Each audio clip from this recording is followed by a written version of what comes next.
بسم اللہ الرحمن الرحیم۔ قربانی سے متعلق مسائل کا بیان چل رہا ہے۔ ہم نے آپ لوگوں کے سامنے قربانی کے متعلق جو اہم مسائل تھے وہ بیان کر دیے ہیں۔ بقایا مسائل ہیں جو آج ہم بیان کریں گے، ان کا عنوان ہے متفرق مسائل۔ وہ کون کون سے مسائل ہیں وہ ہم آپ لوگوں کے سامنے اب بیان کرتے ہیں۔ متفرق مسائل: عید کی نماز سے پہلے قربانی کرنا جائز نہیں، لیکن جس شہر میں کئی جگہ نماز عید ہوتی ہو، شہر میں کسی جگہ بھی نماز عید ہو گئی تو پورے شہر میں قربانی جائز ہو جاتی ہے۔ قربانی کے جانور کے اگر ذبح سے پہلے بچہ پیدا ہو گیا یا ذبح کے وقت اس کے پیٹ سے زندہ بچہ نکل آیا تو اس کو بھی ذبح کر دینا چاہیے۔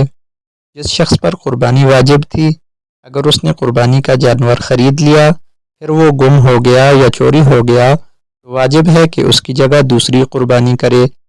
اگر دوسری قربانی کے بعد پہلا جانور مل جائے تو بہتر یہ ہے کہ اس کی بھی قربانی کر دے، لیکن اس کی قربانی اس پر واجب نہیں۔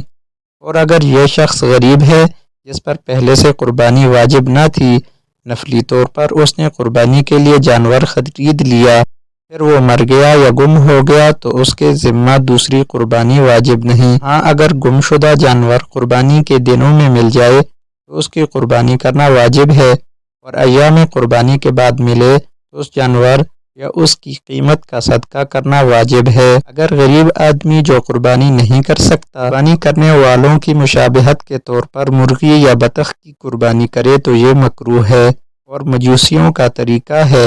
اگر 7 آدمیوں نے مل کر ایک گائے قربانی کے لیے خریدی، پھر ان میں سے ایک کا انتقال ہو گیا، تو اگر اس مرحوم کے تمام وارث مرحوم کی طرف سے قربانی کی اجازت دے دیں تو جائز ہوگا، اور اگر وارثین کی اجازت کے بغیر باقی حصہ دار مرحوم کی طرف سے قربانی کریں گے تو کسی کی بھی قربانی ادا نہ ہوگی۔ تو یہ کچھ مسائل تھے جو ہم نے آپ لوگوں کے سامنے بیان کر دیے ہیں، اور بھی جو مسائل ہوں گے ہم آپ لوگوں کے سامنے وقتاً فوقتاً بیان کرتے رہیں گے۔